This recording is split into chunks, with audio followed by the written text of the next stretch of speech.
Each year, Microsoft Research hosts hundreds of influential speakers from around the world, including leading scientists, renowned experts in technology, book authors, and leading academics, and makes videos of these lectures freely available.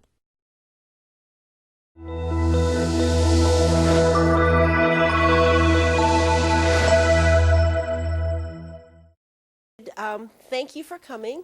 This is a session on what we know and what you can do, learning about how to turn gender research into diversity action. And we came about this idea of, we've got stuff, we know stuff, but how do we share that with you so you can take this stuff and do something with it? And that's basically what we sat around and figured out one day, that we needed to be able to share. And so from that, wanting to share, I'm very privileged to have this very wonderful and very respected panel of people who have done work in gender and continue to do work in gender. And so I will not talk anymore, but we will let Carla moderate and direct the rest of the panel. And there will be time for questions during and after. So please feel free to ask. This is about helping you figure out what stuff that's interesting and how you might use it. Okay, thank you. I'm going to introduce the panelists. First of all, we have Joanne Cahoon. She is a senior research scientist at NCWIT, which is the National Center for Women in IT. She's an assistant professor of science, technology, and society at the University of Virginia. She is going to tell us about work done on behalf of CRA's Committee on the Status of Women in Computing Research, which is CRAW. She's on the board of CRAW, and she's written an award-winning book, Women and Information Technology Research on Underrepresentation. So this is Joanne. Our next speaker will be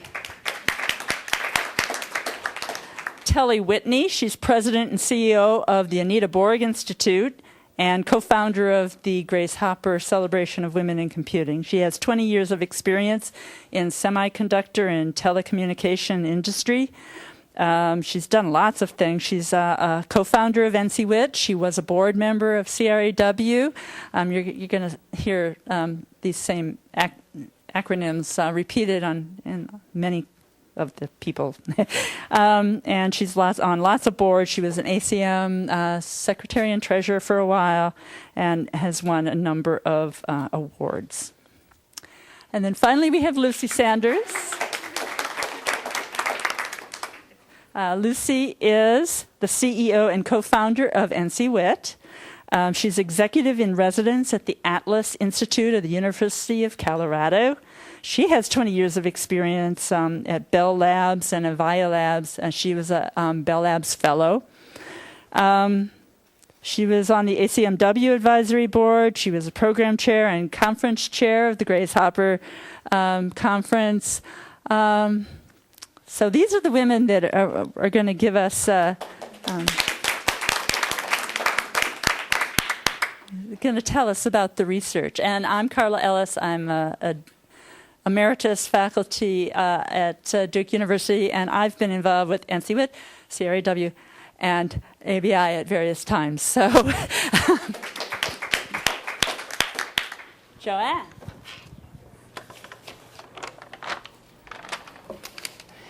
Hi, thank you for being here this afternoon.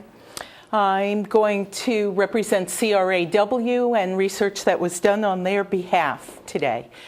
CRAW, as Carla said, is the Committee on the Status of Women in Computing Research.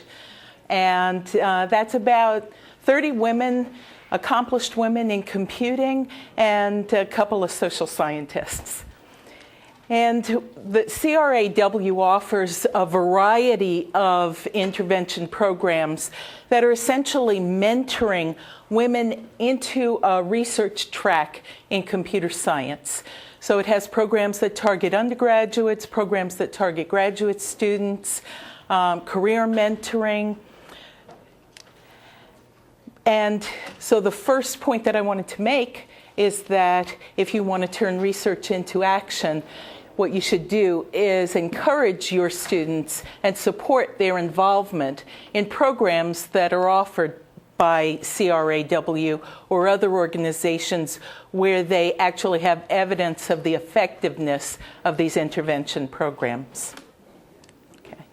What I want to focus on, though, is one specific program where I've been doing research for a number of years, and that's the grad cohort. So I'm going to be talking about research related to women who participated in this program for graduate students.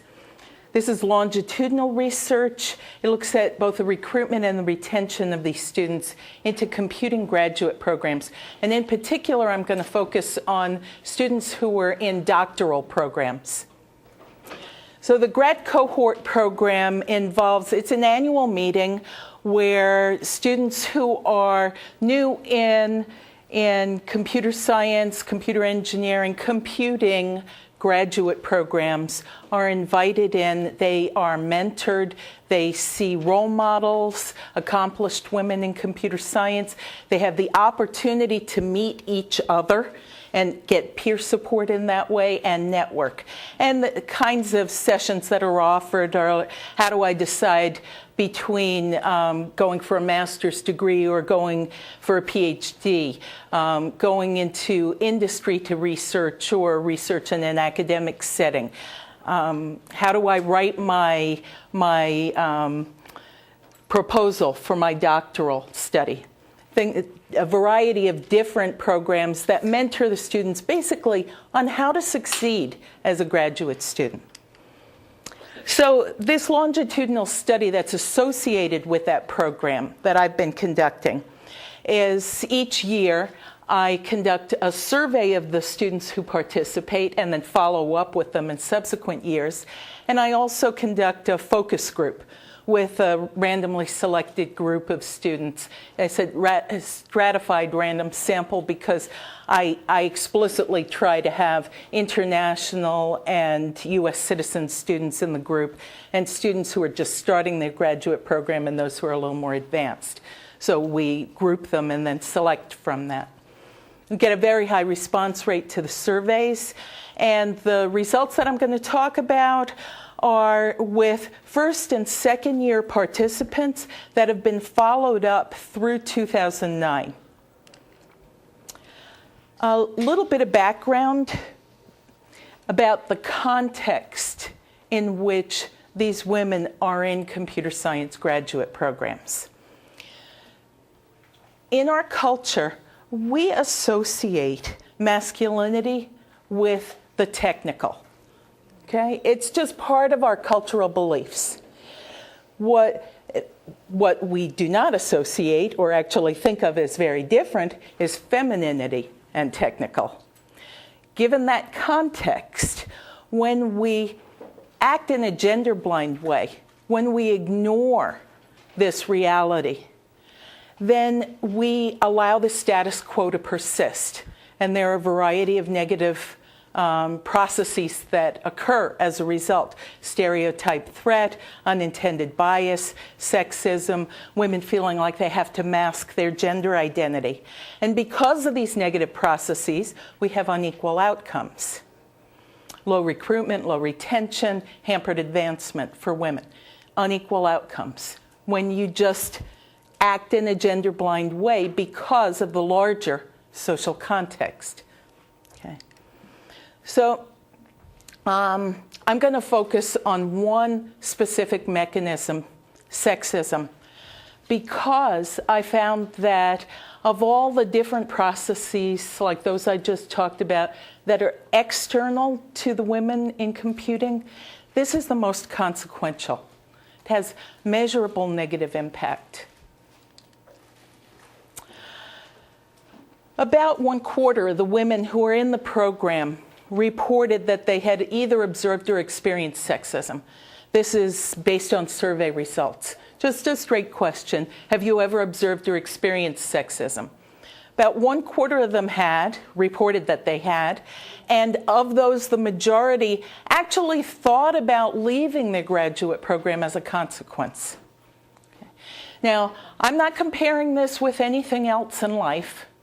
I don't know, if this is standard, if it's worse in biology. I can't do that comparison. I just know that for the women who are in computer science doctoral programs, a quarter of them, when asked on a survey, said yes to this question. But underreporting is common.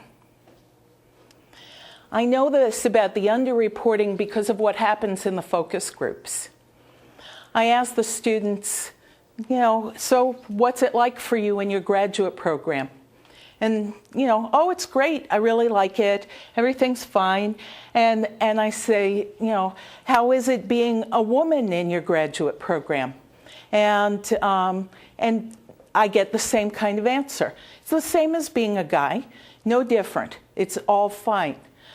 And then when I wait, more information comes out. Yes, you had a question? I was just curious, how did you define sexism in your survey? Is it just overt sexual harassment, or was there I didn't define it. I'll give you some information on how the respondents defined it in a minute. Okay.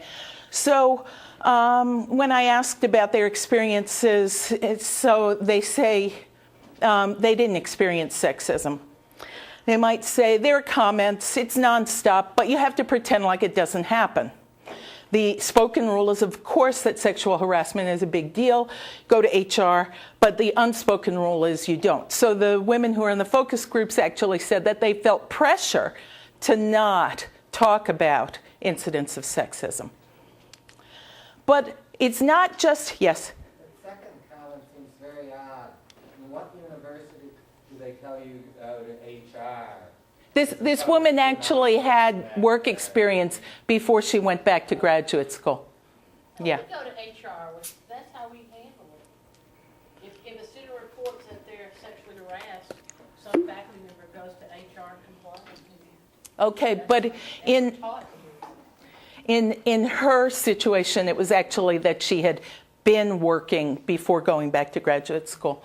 So that was why that came about. But even among the women who respond and say that everything is fine, a lot of times it's not just about feeling pressure to not say anything. They are actually not really conscious of experiencing sexism. They will say, no, nothing has ever happened to me, everything is fine. And so I get comments like, I don't know that a female at my institution is any different than being a male. I haven't seen a lot of sexism in my institution. The professors treat us equally. And exceptions apply, these are my italics. And individual interactions with individual professors can be different. But on the whole, everything's good, right? So, I guess unless this is all sexism all the time, it doesn't count. And this makes sense. These women have a lot invested in being successful graduate students, in being like everybody else, and in everything being fine. That's how they want it to be. And it's about a psychological process called cognitive dissonance, where there's a lot of research. When you have two things that don't fit together very well, and one of them is really important to you, you just won't pay so much attention to that other thing that doesn't fit. So when they did perceive it, these are the kinds of things that the survey respondents wrote in when I asked them, what do you mean by sexism? What is it that you observed or experienced? So the words on the left are mine: condescending, disrespectful, inappropriate, or hostile. And these are just some examples of the kinds of comments. One of my fellow CS grad students introduced me by saying, and here is our only girl in the department, we're so proud of her. Or male PhD students disregard my statements regarding research, even though I have far more technical research experience. Male graduate students who openly express their opinions that the women in the program are more likely to be incompetent than the men. My advisor told me that he just couldn't help himself from glancing at women's chests. And male students frequently and explicitly discussed women and their sex lives. So these are just examples of what they meant when they were saying sexism. So it comes from a variety of sources. Sometimes it's classmates. 15 men and I'm the only woman. The lab isn't clean and they think I should clean it. A classmate always says, like, why are you in this field? You're women. You can't compete with me. You can't be better than the men in this field.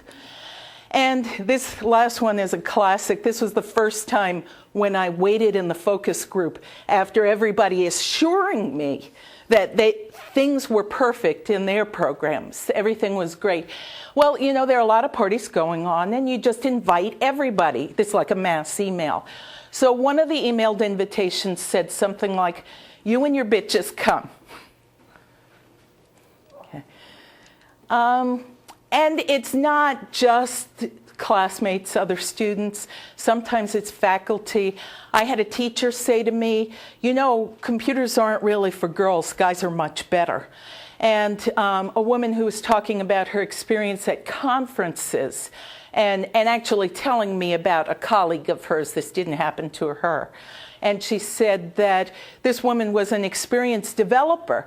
She wanted to go and talk to people about serious technical things that she wanted to build and that she's really interested in. And they just blew her off completely. Just kind of like, well, honey, don't you have to worry about your hair? So the way that women respond to these kinds of incidents is sometimes by attempting to sort of hide their gender identity. I mean, I'm just giving, you know, a visual what this meant to me sort of thing. It's not like they said that they wear burqas, but one woman did say, as a woman, I like to wear skirts and makeup. In my department, you can't do it. She felt that you couldn't do it. People would ask if it was a special day. A professor who's not in my department said I should wear more masculine clothes to get more respect. And another woman talked about wearing a headscarf, which she did for cultural reasons. And she liked it because she felt that it was a barrier that prevented her from hearing things or having someone look at her in a bad way. I was really shocked when I changed the style and I saw the difference in how men deal with me and look at me in a different way. So this is, again, why does this happen? It's because our culture does not communicate that you can be both feminine and technical. Okay.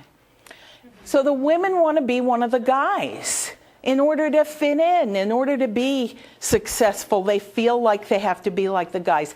I tend to joke around with my male friends, and I think they're very respectful. I check out women with them, and I make jokes. And I check out guys with them. Another woman said, I mean, if you want to be part of the guys, you have to be accepting about their jokes about women or whatever they're doing. That might not be the most comfortable for me. And so what happens is these experiences of sexism reinforce the gender boundaries. They make it clear that the women who are there aren't one of the guys. And it has consequences. This is not just about feeling separate. Okay. When I looked at the survey, remember it's a longitudinal study, I can track people over time, I can look at what actually happens to them. These are the students who said that they thought about leaving. When they thought about leaving for any other reason except for sexism, almost all of them stayed. When they thought about leaving because of sexism that they either observed or experienced, 60% of them left. So it has real consequences. Okay, so what can you do about it? Now, turn to research in other areas and look at what you can do to either reduce the incidence of sexism or mitigate its consequences. To reduce the incidence, you have highly visible policies. You establish a culture of respect. How do we work in this group? We respect each other. We value each other's contributions. Okay, that this is established by the person who's in a leadership position, whether you are the faculty member in charge of a research group or a department chair or a manager of a work group. Okay. When there are incidents of sexism, don't tolerate them. Don't also just assume that everything is okay. You need to find out how things are going for your students or your employees. And remember my experience with the focus groups, that this is not something that's going to come out in most instances right away when you say, how are things going? You're going to get back, it's fine. And then peer support, affiliation groups may be useful for students who, or women who do experience sexism. Just having other people there who they can talk to about it can be helpful. Okay, I am going to go very quickly. I wanted to read this one example of one woman's story. So she started off like everybody else, telling me everything was fine. It was great. Then she said, well, I do remember something from when I was an undergraduate.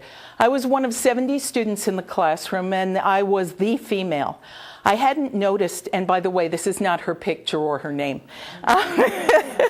I hadn't noticed until midterms were being handed back to us, and I'd done really well on the midterm.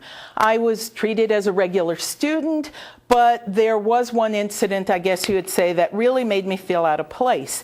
A woman student who was a student in the class before ours met had left some books in there. About 20 minutes into class, she opens the door and asks the professor, hey, do you mind if I get my books? And she walks in, and the entire class of engineering guys, everybody looks up. Everyone's taking notes, reading books, snoozing, whatever. This good-looking female walks in the room. Everybody watches her as she walks in, bends over. Everyone admires her rear end, and she walks out. I was just not comfortable at that point. Unfortunately, that incident and the fact that I was doing well in the class, I justified it to myself that I didn't actually have to attend class. So she ended up getting a B because she didn't go to class too much after that, because she didn't feel comfortable. That was as an undergraduate. But things are good as a graduate student. I've had two very different experiences with my advisor, one good and one not so good. The good one was, I was in industry for a while, and I was thinking about going to grad school, so I took a class, and it happened to be this professor. And I had a great time. I learned a lot, and I decided that I could handle going back for a graduate degree. He was recruiting me pretty hard, actually. He really wanted to have a female in the department. He was extra supportive, put me on the fast track to applying and getting accepted. I've had the experience when my advisors come to me and said, hey, I think I'm attracted to you. And I'm dealing with that. It's a good 6 to 8 months in the past now, but it really affects your education. When I returned to grad school, I was interested in both research and teaching, but the uncomfortableness is with my advisor. My research has derailed. I need to find a new research area because the one I was in, I can't do it. There's too much. I can't concentrate on that topic anymore. We'll see what happens. I'm still absolutely interested in teaching in the faculty track. I hope that I can find another research area. Sexism has consequences. Thank you.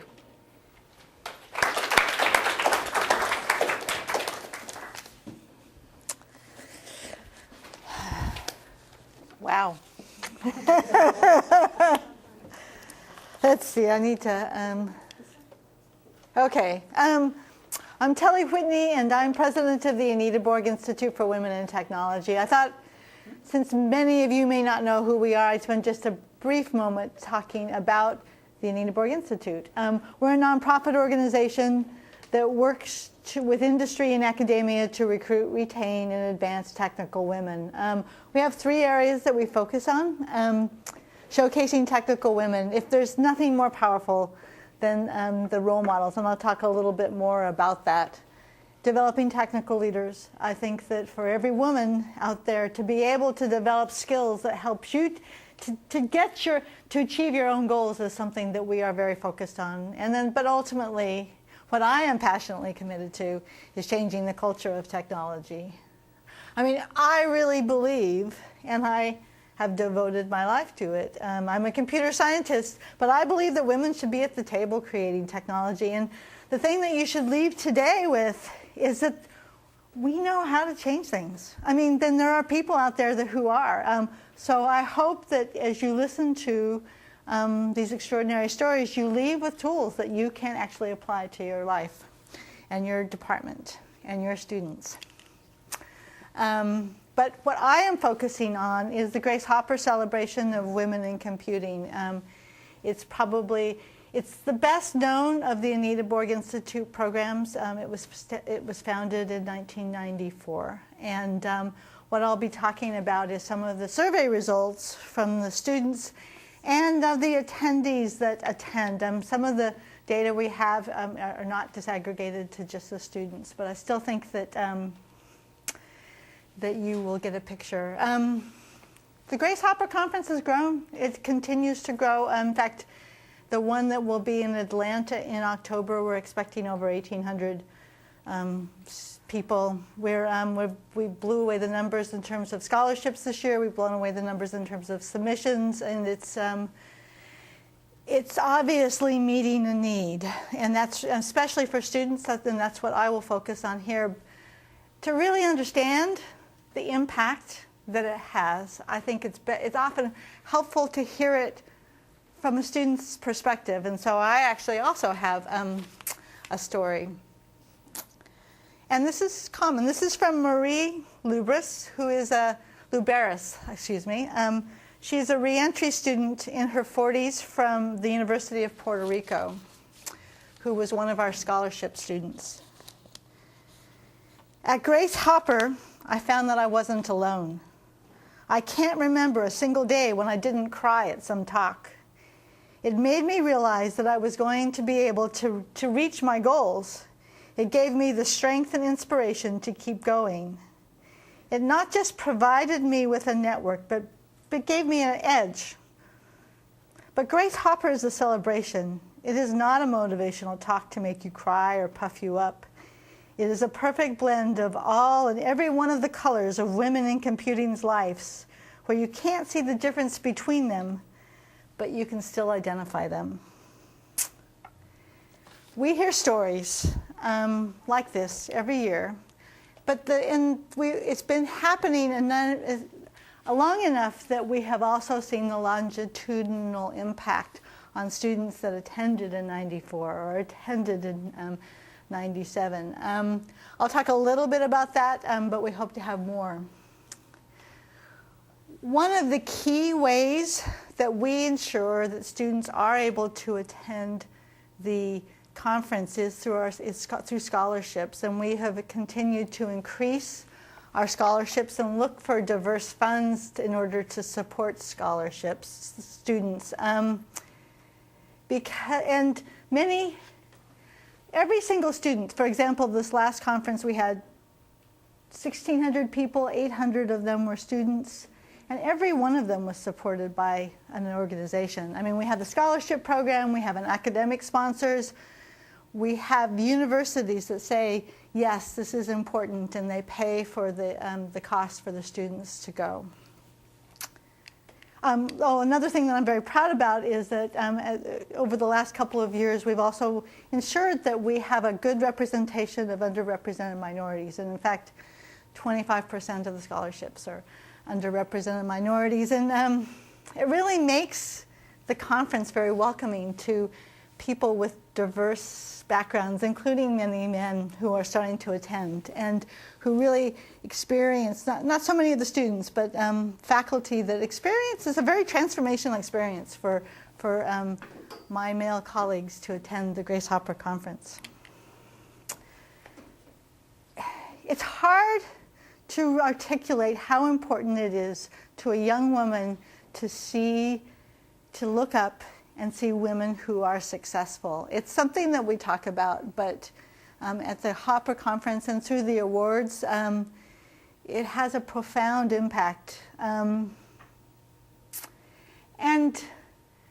I have had so many people, women, tell me who, when they look up and they really see no woman in a position of power and influence in their department, in their organization, that without realizing it, they just don't see where they fit in. And they often, like Joanne talks about, leave. And so I am proud of the role models. I mean, we have, I think, this upcoming conference, over 600 people speaking in some capacity or another. And it means that no matter who you are, you can find people who you can relate to. And these are just a few of the many people we've been honored to recognize. Anyway, I do think that this is one of the most powerful aspects of the Hopper Conference. And just to give you some of the feedback from the students themselves, 87% agree that they felt inspired by the role models that they see at Grace Hopper, and almost 80% believe that the celebration component is very valuable. And this is something that my board has told me, you can't call this a celebration. This is a serious technical conference. We've had these discussions, and the celebration is a serious technical conference. There's a lot of technology that we discuss over the course of a couple of days, but especially for young women, this chance to dance on the dance floor with the Turing Award winner is an important part of their own experience that they take back. Yeah. So, okay. Just to give you a sense of some of their own experience, we've got a couple of the comments, and I'm not going to read all of them, but interview tips from Microsoft is on there, considering we're here. There's a lot of programs that help you no matter where you are in your career. So there's a career mentoring program hosted by CRAW that helps with student and faculty, and that's really been an important part of the experience. There's a leadership workshop, so to learn about how to ask for what you want, or we have I think that this upcoming one is about risk. But really, for many of the students, as they look at their career, part of why they rate it so high is being surrounded by these technical sessions, by being able to talk to many role models. I mean, I am serious. We have a number of very senior recognized computing leaders who are there and very accessible. Fran Allen is often on the dance floor, and I see her in the hallways just deeply engrossed in a conversation with a young woman. Many of the very senior leaders are just there and accessible. But what's also been an important learning for me is how much graduate students need to be able to talk to the young faculty and the women who are in industry. So people who are just a few years ahead of them, that sometimes that's the most valuable role models that you can provide. In fact, we are revamping our newcomer session to really include young people talking about it. We brought in all these very distinguished people to speak and finally decided that wasn't who the students wanted to hear. So it's an interesting journey.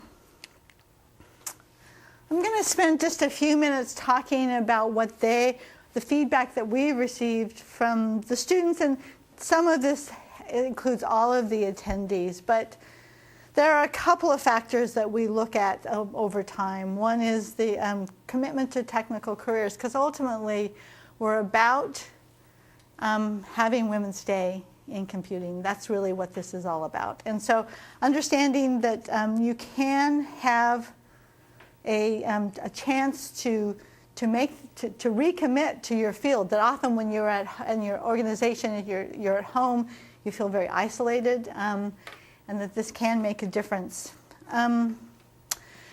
A few years ago, I went to San Diego and met with a few students, and these are undergraduates, which is increasingly some of the attendees at the Grace Hopper Conference. And of the 4 students I was talking to, 3 had not planned on going to graduate school, and after their experience there, they changed their mind. It's one of the most powerful impacts because, first of all, they had a chance to talk to women in many different areas of computing, so they really were able to make a decision about a field that attracted them, that they might actually want to study in graduate school. So that was the first thing. But they were really inspired by some of the stories. And in one case, she came back and set up a research program. And it was kind of late, December, January, February. And she applied to MIT and Princeton and University of Washington. And she got into all of them. And she's now at MIT studying. And those aren't isolated stories. I mean, people really do, especially the undergraduates, it's a place where it's very common to change their mind about graduate school, which is something that I think is great. Confidence. In my work, you see, certainly confidence for many of the people that I talk to is one of the issues that you see a fairly significant difference between men and women. And this is a place where having many of the attendees walk away with feeling more the increased confidence. Now, I understand that that sometimes once a year event doesn't change your lives, but often the networks that these young women create do change their lives. And I wanted to spend just a minute on one example. There was a paper that was published in the recent SIGC conference proceedings that was published by Christine Alvarado, who was here but isn't. She's on her way back to LA now with her new baby. But they, over the course of 3 years, they have increased the percentage of women in their computer science department from 10% to 40%. Just wow. It's a small place. Harvey Mudd isn't like all colleges, and so with the small numbers, you can do things there that it's an undergraduate only that you may not be able to do at other universities. But this paper does articulate the 3 factors that led to that change, and one is that they take all of their freshman girls to Grace Hopper celebration. I'm not talking about the entry-level computer science students. They really take their freshman women students. Last year they took 30. This year they're taking 35. And in fact, now not all of them end up studying computer science, but they still want to go. And for some of them, I think that it does influence their thinking. The second is their Introduction to Computing course. I think that many universities are looking and reevaluating their Introduction to Computing course, and in this case, they are looking at a breadth-first intro that the entire campus takes. I mean, this is something that it's not just as a computer scientist. And the third factor was undergraduate research, that all the students participated in undergraduate research after their freshman year. And so with those 3 factors, this has led to a significant change in the number of students that are enrolled in computer science. It probably doesn't hurt that they have a female president of the university. Computer science. Who's a computer scientist? Rock Good and roll. point. Run the world. MarieClodeau is the president of Harvey Mudd, excuse me. In closing, I'll make two points. One is that social networks, which I've heard talked a lot about here today, is an important factor in young women's lives. I mean, you have this 1,600 people, and the students are all sitting in the hallways with their computer open, tweeting to each other about the sessions and what their experience was. One of my favorite was a few years ago where there's this tweet that came out right after Fran Allen had won the Turing Award and said, "Fran Allen is in the house." But it is an important part of communication with the students. What can you do? Because I do think that for each one of you, you have the potential to make a difference in your department, in your students' lives. The first and probably most obvious is to support your students to attend the Grace Hopper. And if you'd like to know more about how that's, well, what do I do? I mean, I'm happy to talk to you. I did not bring any material, but all of the information is on the website, www.gracehopper.org. And lots of people support their students, and they do it through hiring big vans and driving them to the conference, or lots of different ways.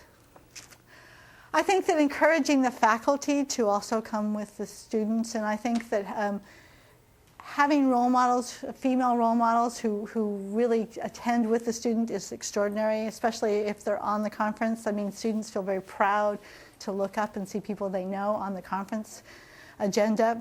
But I also have had great experience with male faculties coming with their students. I mean, it is just extraordinary for them to have the support of the men. And so I would encourage you. I think that many men shy away from attending, and just come. It will. I mean, students love the fact that you are there as a male faculty member. And then finally, one of the things that we as a community grapple with is that the way that faculty are judged in terms of tenure doesn't often take into account the kind of work that faculty members do as part of promoting women. And so if you have influence over the ways in which performance is evaluated at your university, I would encourage you to think about it. And there's a lot of great literature in terms of universities that have been quite successful at this, including the University of Washington. So I think that's it. So yes, and with that, I will turn it over to Lucy. I have it, thanks. All right, thank you. I'm Lucy Sanders, and I'm here representing some new research on women as technical innovators. So I want to make the case for that, although I don't think I need to with this crowd in this place. But often when we talk about women's participation in computing, we talk about it from sheer numbers. How many? How many are coming? How many are leaving? But we also need to talk about what are these women doing. So if we think that women's participation is bad and declining, their participation in technical innovation roles is even worse. So I'm afraid I'm not here to give you good news. But I am here to tell you that a growing number of people are starting to study this, and we have 3 new reports, some of them are in the back, where we're starting to get our hands on what are women doing when they participate in computing. And I want to add my own personal passion to this. I believe, as Telly and others in this room, that we really need to have women at the design table inventing the technology of the future. It is an imperative. It is just a critical imperative. And right now, that's not the case. Most technology is created by a very homogeneous group of people. And I just think the technology could be better, it could be richer, it could serve more people if, in fact, there was a more diverse group creating the technology. So with that, I want to go through 3 studies very, very quickly. And unfortunately, we probably don't have time to satisfy the researcher in all of you by going into all of the methods. But the first one is a patent report that NCWIT did 3 years ago. And as an editorial statement, let me just say, NCWIT's a great group. I love leading NCWIT. We're a very young organization. But it shocked me that we were the first organization to think about looking at this. Okay, I mean, so that's a telling thing in and of itself. Women and IT patent holders. What's the state of women as inventors in all IT patent categories? So we hired a company, 1790 Analytics. Anybody know why it's called that? This is a test. It's the year of the first US patent. Wow, okay. Anyway, we hired them to go and do gender matching in the US patent database. And so all of you algorithm junkies will want to know more about how the heck they do that anyway, and how they match the names and all of that, and how they count fractionalized patents versus women as sole inventors. But I'm not going into any of that. You'll just have to read the report. And we found, not surprisingly, that women, and this is a fractionalized count, so if there were 10 inventors on a patent and one of them was a woman, she gets credit, 1/10 of it. That women hold about 5%, a little higher, of all IT patents. And we looked at Japan as well, just to give ourselves sort of a benchmark. And we knew it was probably pretty bad. And so this didn't really surprise us. Now, the good news is it's going up. It's not going down, so that's rather positive. And also, there was a wide range. And so if you're from a corporation, well, actually, we know for universities, too, we have your patent data.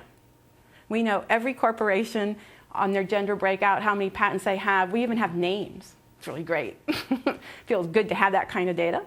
And the next one, though, the next slide had a very surprise. This surprised us a lot because we decided we wanted to do a citation study on these patents. So all of you know that is one measure of goodness, right? That, in fact, the more highly cited a patent is, the more valuable it is deemed to be. You could argue with that, but I won't at this point. It's probably about the only measure we really have. And we looked across all of the patent categories, again, of US filed patents, and you can see the yellow is really a mixed gender team on the patent. So at least one female and one male inventor. And across all the different categories, the most highly cited patents were mixed gender teams by a lot, from 26 to 42% of the norm. Yes? Do you control for the size of teams? Like, I just wonder if patents by larger groups of people in general are more. It's a great question. The answer is in this study, we did not. Okay, and then you can start to get into that. Whoa, do they cite each other's work a lot and all of that? And so we are reissuing this in 2010, and we're going to do that. So stay tuned. Although the numbers are so low, you know what I mean? But still, we're going to look at that. That's a great point. So what did that say to us?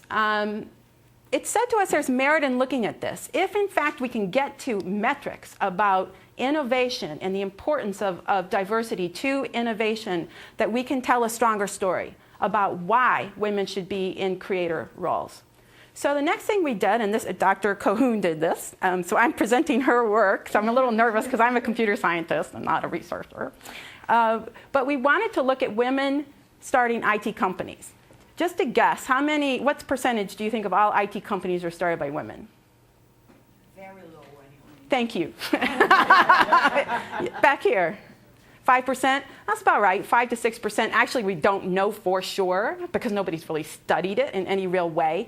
The entrepreneurship data for women is pretty scanty in this country, but we know it's a very low number. And the importance of IT companies is high growth, lots of jobs.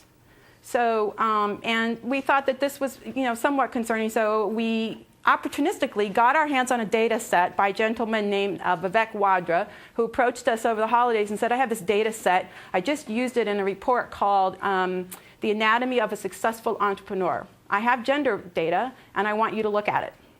And so we did. The data set was a little small, but if you look at it, 49 women out of 549 randomly selected successful IT entrepreneurs, that's about the national average. Right? So we're not going to probably get much better than that to study anyway. And Joanne was convinced that the data was fine. So we went ahead with looking at what the traits might be that were different between successful female IT entrepreneurs and successful male IT entrepreneurs. Now, how many of you might have some statement in your head, oh, women don't start IT companies because? I'm just seeing if anybody has any stereotypes. Oh, yes, do you have one? I do, because it's very difficult for a woman to raise venture capital. Okay, so raising a venture capital. Anybody else they don't start companies because? There's so many fewer of them in IT in the first place. Oh, that's a good one, too. You've never heard they don't like to take risks? Or they're not rewarded, they don't feel rewarded by raising money or, producing wealth? Okay, well, let's go on. I think you know the ending to this story. So we started to... A couple of ex-students who founded companies say that women are too smart to try it because it's so hard. This is just one comment one of them told me. Women know better than you know. Well, I'm on a personal mission to get more out there because they're going to create a lot of great technology, right? So anyway, so I'm sorry that there's a little bit of an eye test, but there is a report back there. You can see that in terms of motivation for starting a business, some of these are around the startup culture appealed to me, both men and women, you know. Yeah, they like the startup culture. You know, many of them don't want to work for somebody else, right? So they want to start their own company. They want to take an idea out. They want to capitalize it. They want to build wealth. And in fact, you know, women are right up there with men in terms of wanting to build wealth as a reason to start an IT company. And so the real only difference I circled for you, which was more women were encouraged by a partner or a co-founder to become a partner. So this notion of encouragement, which research points out over and over again in many areas, encouragement as being a very important part of overcoming stereotype, threat, or something else in this space. So encouragement was very important. And that was almost the only difference. All right, so now this is just one report with one data set, but it starts to get us to the place again where we can say, maybe they're not so different. Sources of funding, again, women were more likely to have funding with business partners and not raise venture capital. Many of them go with angel investing. I work some with entrepreneurial companies, or they bootstrap. They don't want to give anybody control of the company, so they'll just bootstrap it, not give it away. And women tended to feel networks and prior experience were more important than men. And again, I don't think that's too uncommon when we look at this space, you know, that women tend to underestimate their abilities and men tend to overestimate their abilities. So one last study, also Joanne did this one as well. We started to also look at women as authors of conference papers. So John White gave us access to the ACM database. And we started to do the gender matching gig again, where we were going through and looking at paper authorship and also which conferences they were presenting at. Okay, and there's a paper on this as well. Did you do if the submissions were blind versus not blind? I don't think we did that, right, Joanne? Not yet. No. Not yet. We're looking at that, but we have to gather additional data to be able to tell. But that would be very interesting. Yes. So good news here. Women's authorship is increasing over time, roughly 25%. And I believe, right, Joanne, that this mirrors their percentage with PhDs. It's going up. Closely, but it's a little bit higher than their percentage among PhD recipients. So this is good news. The one that I really liked, though, was where are they? Okay, what areas are they contributing to? And again, this is a bit of an eye test for you. But you know, both men and women are contributing papers at design theory, algorithms, and human factors, which is where you think they would be. More women in human factors and perhaps less in algorithms. But it does vary by conference topic and by prestige. And there's all kinds of reasons why this could be. And the researchers have warned me not to get into it, okay, because you can't really tell if this is by choice or if this is, again, based on some of the subtle biases that exist in terms of where women feel like they can and should be contributing, right? So you can't read that much into it other than this is where they show up. Lucy, just an interpretation. So to me, as I look at these bars, it kind of sort of looks like you're showing roughly equal male and female participation. But I don't think you really mean that. Is there some sort of normalization or something? Because like language conferences, I mean, you know, you can count them on the fingers of one hand. There is normalization in these bars. We're still looking at exactly how to show this, but the bars, like if you looked at the top bar, that's the total of all papers, right? For both men and women. And then the orange bar, the total of all the papers contributed by women that are in that category, all right? So the bars are a little, they were hard for me to figure out as well. And so... These are contributed and accepted for publication. That's correct. Yes. Yes. That's correct. And they're also ACM, which tends to be more women's friendly. Right. See, Joanne, I told you this would come up. Do you want to address it? Okay. I'm going to let the researcher address it for just a minute. So basically, the bars for the men and the women, it tells you which are the popular areas within a group. So of economics is the least popular category for men and for women. Okay, so it's what percentage of the women who published a paper that was categorized as economics? Does it make sense? Yes. Okay. Okay. We knew that would come up. Okay, so those are 3 papers, and I just wanted to stop a minute and say that women's participation as innovators, in the creative roles. I sort of skipped over a statistic that said that many women feel like they are, quote unquote, pushed into execution roles. And I would put pushed in quotes because nobody's really pushing them. Sometimes it's their own belief that, this is where they should be, and sometimes it's, society's belief that this is where they should be. But I think it's very important for all of us to understand how to get more women into these creative roles and keep them there on a track, be it either in academia or corporate, where they are participating in the design of technology. So Joanne went through some of the barriers as to why women aren't necessarily perceived as technology innovators. And when I go give talks in big places, and I won't do it here, I actually ask how many people in the audience believe in their heart that women are outstanding technical innovators. In their heart. Well, of course, you know the punchline of it, right? But often people don't.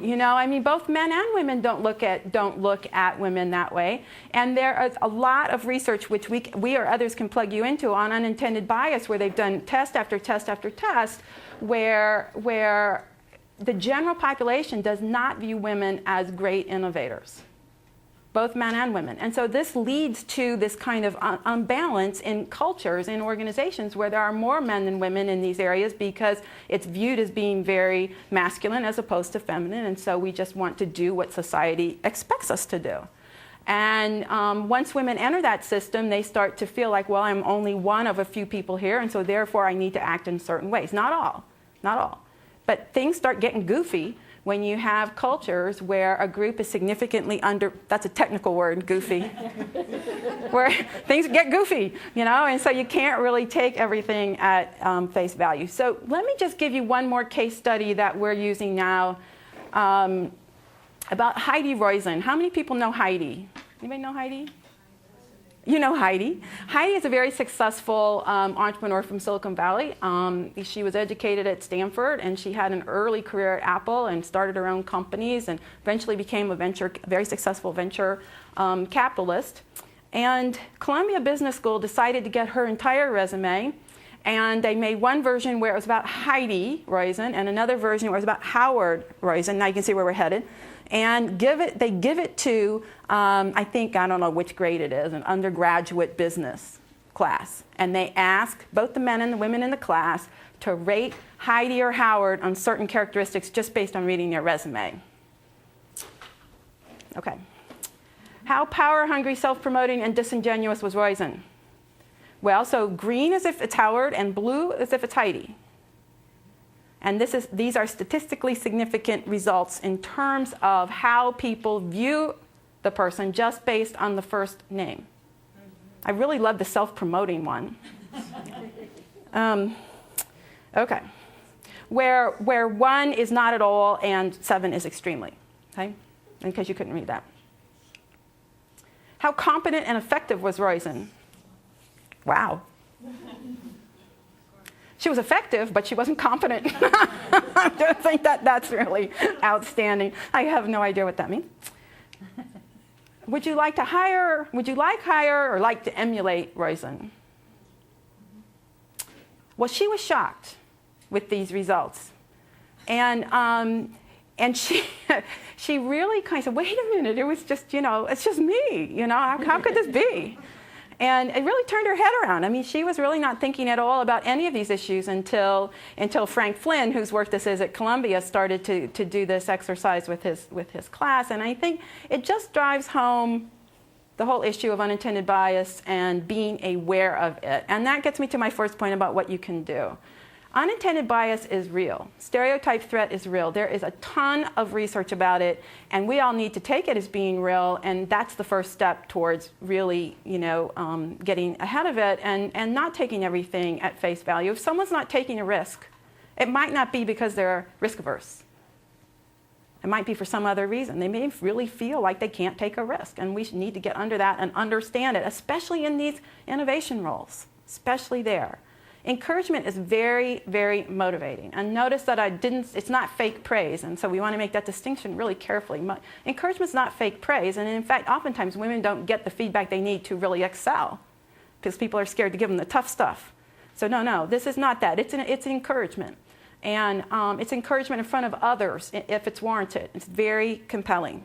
It really makes a big difference in a culture. Bring women into your technical work, into your technical networks. Take them to entrepreneurial meetups or conferences or SIGs, or invite them to come, invite them to be a partner, invite them to be in the scene where heavy technology is going on, and then expect them to pull their own weight with it. Speaking slots are really important. Really, really important. We must keep looking. There are a lot of great, great technology women out there. Anybody hear of Witricity? This is my newest great company. Wireless electricity. They have a woman CTO with a PhD in computer science from MIT. Now, wouldn't we like to hear from her? She's really fabulous. And we can keep finding those speakers, and I have plenty of ideas if you want speakers. And then Joanne mentioned this. Organizational practices matter. How you set the tone at the top makes a really, really big difference. In our patenting study, we found that some companies had 5% and some had 30%. So the ones that have 30 are doing something different, and we're trying to really get enough to keep going with that research to understand what they're doing, which we don't know. So I'm closing this with one quote, and again, it's about innovation, and I'll read it to you because this came from one of Joanne's teachers that she works with, and I just thought it was so great because it was all about why we need women in innovation roles. I have 3 girls on my programming team, 2 on one team and 1 on another. One of my girls, Amanda, who I have taught for 3 years, made me cry in my car on the way home where no one could see me. He's a man, by the way. She solved a recursion problem that I tried to do for about 4 hours and could not solve. Without me pushing for girls on the team, I would have just thought she was an A student. With a little push, she became my brilliant student. I should have pushed her last year. And for the record, it wasn't an all-out boo-hoo cry. It was like a single tear that a man would do if there was something in his man eye.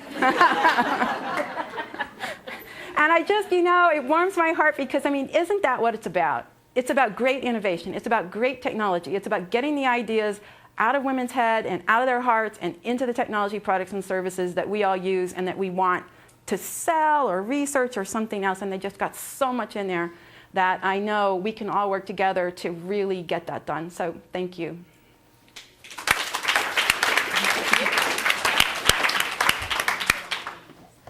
Okay,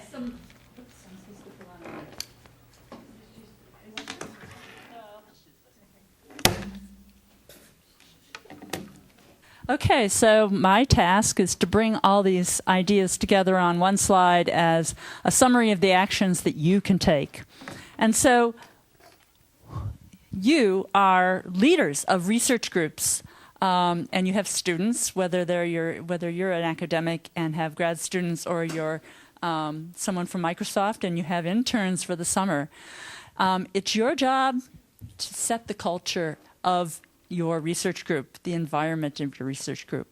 And so one of the things you need to be aware of is you need to be aware of the gender dynamics in your research group. And you need to listen and observe and see what's really going on, because you can really be in denial about what's going on among the people, among the male and female students that you've got when you're not all in the room. But if you pay attention and just not tolerate any of these kind of stories that Joanne told about the grad students. Also, establishing these policies in advance for your research group. And, these are kind of in a neutral situation. We can establish these rules of conduct before the problems arise. And, just make it clear that this is how we operate. We respect each other, and we don't have those kind of behaviors. encouraging peer support networks. Sometimes, if you look around, not in this room particularly, but there'll be one woman and a whole bunch of men, and she will feel isolated, whether or not she'll admit it, again, if you ask her straight out. But sometimes you have to cast a wider net to find peers, so maybe over the whole department, over the whole engineering school, to find a network of peers to support each other. As leaders in academia or industry, you should support your women students and colleagues to participate in these kind of programs that give you mentoring, whether it's the Grace Hopper Celebration, the CRAW Grad Cohort Workshops, the CRAW Career Mentoring Workshops. All of these are really valuable experiences for women. And when I say support them, I mean give them the time, give them the resources, and give them the rewards for participating in these things. So for a woman student who, if you can provide scholarships to go to these things, if you can provide travel money and so forth, that's excellent. As Lucy just said, provide opportunities for women to become part of your technical community. So speakers, program committees, all of these things. Think of women. Okay, it's easy just not to think of them. In fact, one of the various earliest stories of Anita Borg was that she noticed that one of our program committees had no men on it, and she said, "Why is this?" Well, we couldn't think of any women to put on the program committee, and so she made a list. Here are some women that you might think about. So pay attention to providing opportunities for women to become involved. Motivate women researchers through public encouragement and acknowledgement of their contributions. This is really important. I think encouragement's very, very important. I was talking to a colleague earlier, and he was saying, well, I believe we should treat all of our students just exactly alike. And I said, well, they don't experience it exactly alike, okay? The men and the women don't really experience, when you have one woman and 10 men in your research group, that's not the same experience. And so encouraging the one woman to, speak up, to participate, and acknowledge her value, means a lot to her, okay? And understanding the impact of unintended bias in evaluating, especially in evaluating women's accomplishments. As you saw, Heidi was having a problem in this role. So if you're, we're talking about tenure, we're talking about admissions into graduate programs, we're talking about all the different times at which you're considered for promotion or considering for an award. Be aware of the unintended bias issues. Okay, so now we open this to questions and to discussion. We have a couple of questions here that you might think about. In what ways has your experience validated some of the things we've said or what you've seen? What have you done to address any of these issues that maybe would give other people some ideas that you could share? And what surprises you about some of these findings? So I open it up to, and anyone here, can answer questions. Yes, I would like to comment about sexism. Oh. In our group, we are... Wait for the mic, please.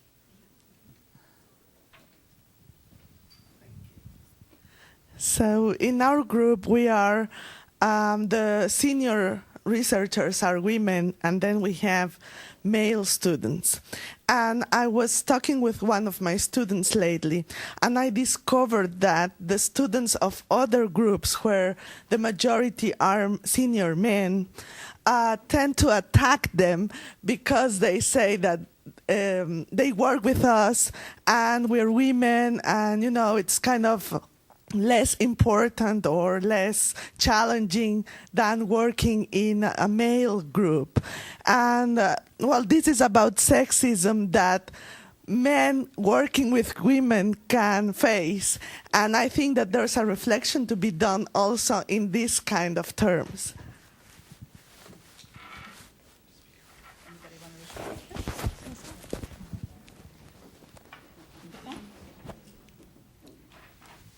Yeah, there are all sorts of assumptions that all of us make. We're all part of this culture. So yes, what you're saying is an aspect that needs to be considered. It's also the case that we should not assume that men are the only perpetrators of sexism. Mm-hmm. We are all part of this culture. Women have the same biases that men have, and so it's not only men that we're talking to. Hi. So a lot of the action path that you had on the previous slide, and some you've mentioned before, can be taken by anyone, right? Not just female faculty or other, but also male. But yet, while this conference is about 80% male, this room is about 80 to 90% female. So where are they, and when do they hear about the actions that they can take? Because they're most of the people out there. I mean, they are the ones that can make the difference. And well, is this on? We've held this a gender session for many years now, and I've continually said this ought to be a plenary instead of a breakout session, because this is what we see when we do offer this session. We end up speaking to the choir, and because not only are we speaking to a lot of women, but I assume that we're speaking to the most sympathetic and supportive men as well. So yeah, why don't we? How do we reach those people? So let me just make a comment about that, because I do. I mean, for me, one of my great passions is to how to speak to the non-believers and how to figure that out. So I first welcome any ideas, but I think that partly as you build momentum, it comes. I mean, there's actually a fair number of men in here, and some people I've never seen before, which is usually a good idea. I mean, because I often know many members of the community, and I think that many, I've watched it one by one where men have come to Hopper or other places and said, wow, you know, I can make a difference. And so I think thinking about the venues where we want to have this conversation is absolutely important, but also recognizing the many people that are making a difference in their own universities. Yeah, I do agree that with what you said, that women should be given opportunities and things like that. But I have been bothered about the following question. So do you think that all this wave of giving more opportunities to women and things like that creates a reverse discrimination, like creates stereotypes that say something like, oh, this woman, for example, achieved this, it was because she was given more opportunities than men? So I have this feeling sometimes, so I'm just wondering what is your opinion on that?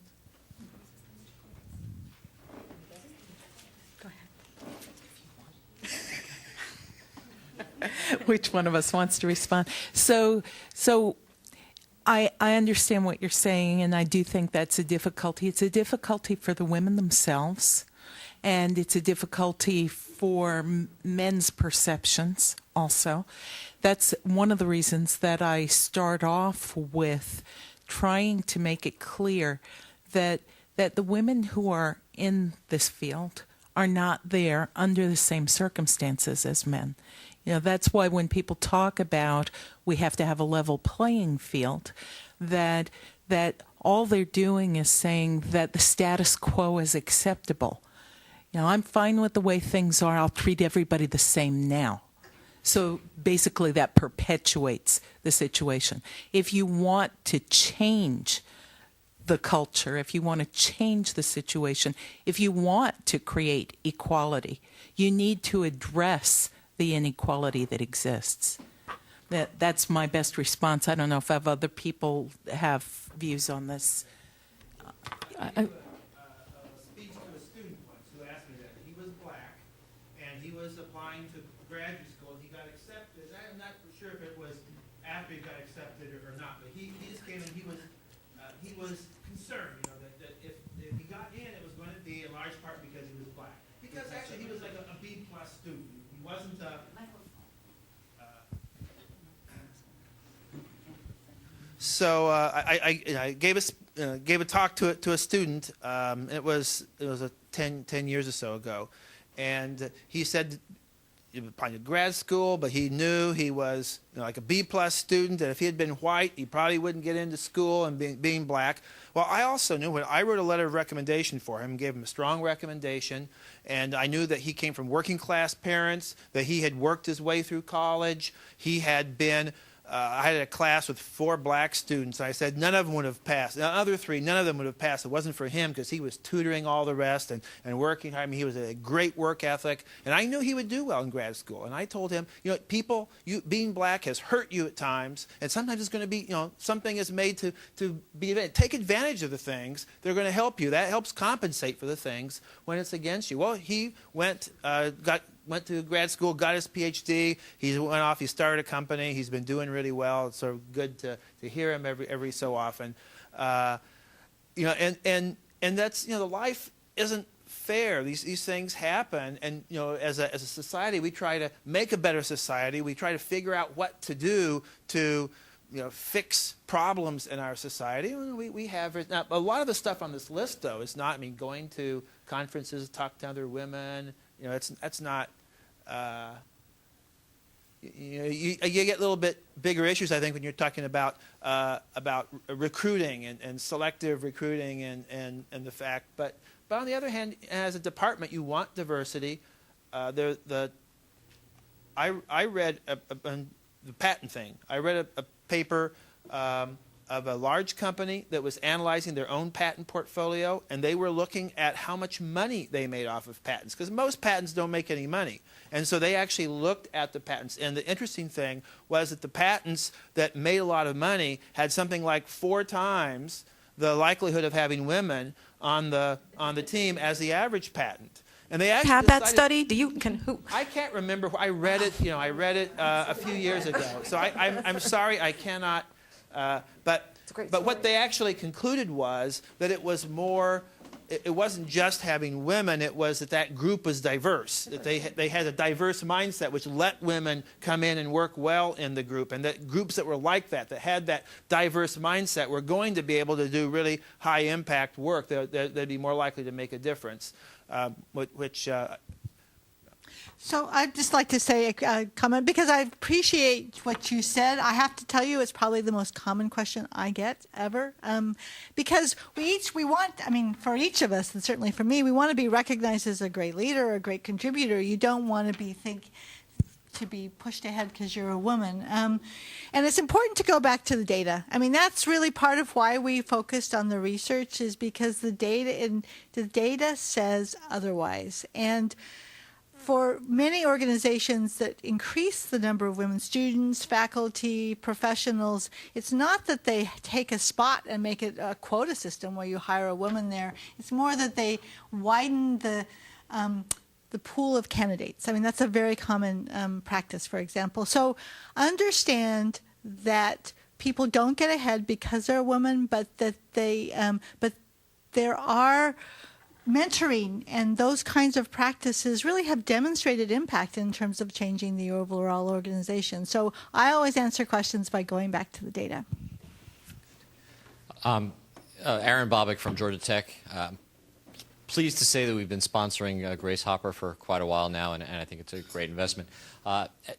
We're also a little unusual that we have 3 computing departments within a college, and that gives us more leadership in a variety of ways. There are multiple chairs, one of whom is Ellen Zagura, who's chair of computer science.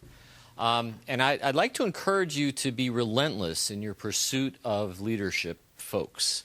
Many of us are easy to co-opt if challenged. But you know, we all have, you know, we're fighting to get budgets so we can pay people. We're fighting to do all sorts of things all the time. But we are pretty unlikely to be many of us would be unlikely to be unsympathetic to a direct pursuit of trying to support this. All right, the reality is sponsoring Grace Hopper is not an outrageously expensive thing. Okay, and the reality is that sending a few students is not, over the top. But it takes someone to quite frankly, dog and pester these folks to saying that this really matters. And you will see more men in the room because those of us with a rational view of this think that this is important. But we're also extremely committed to a lot of other kinds of things. So what you need to do, so I just want to encourage people who are passionate about this to pursue whoever happens to be, whether it's male or female, the person in charge, and to really push and to show them exactly what can be done.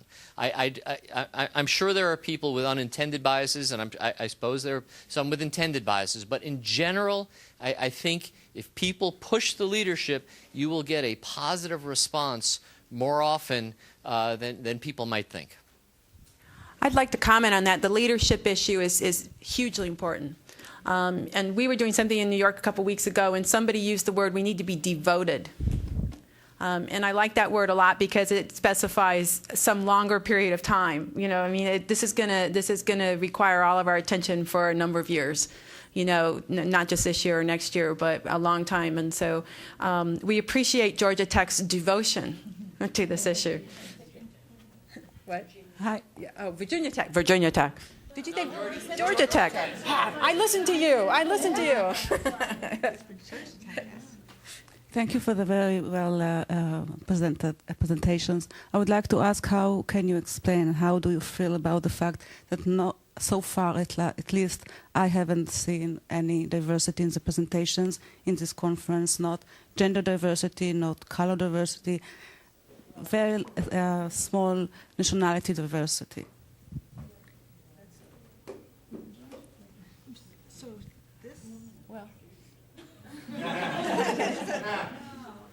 You should write that on your comments. No, I'm not kidding. I think that this is also one of my comments that I will share with my team when we get back. I believe it was not intentional.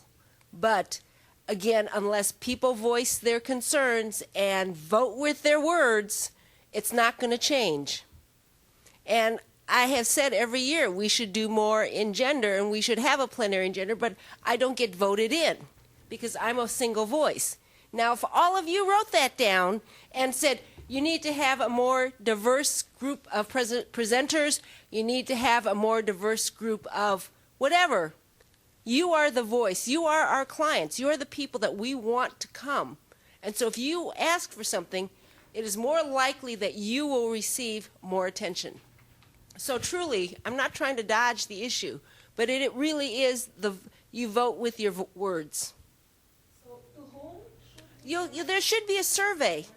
There's a survey, and I think it's online, isn't it? Yep. It's online.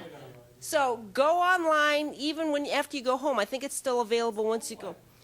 Yeah. But truly, if this is something you feel passionate about, this is a good time to raise it.